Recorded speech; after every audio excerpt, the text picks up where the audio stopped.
والذين يؤمنون بما أنزل إليك وما أنزل من قبلك وبالآخرة هم يوقنون أولئك على هدى من ربهم وأولئك هم المفلحون إن الذين كفروا سواء عليهم أنذرتهم أم لم تنذرهم لا يؤمنون ختم الله على قلوبهم وعلى سمعهم وعلى أبصارهم غشاوة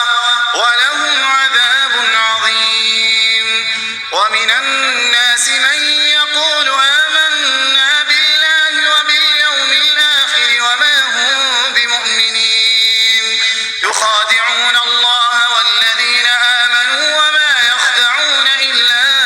أنفسهم وما يشعرون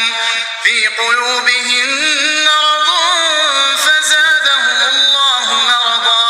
ولهم عذاب أليم بما كانوا يكذبون وإذا قيل لهم لا تفسدوا في الأرض قالوا إنما نحن مصلحون ألا إنهم هم المفسدون ولكن لا يشعرون وإذا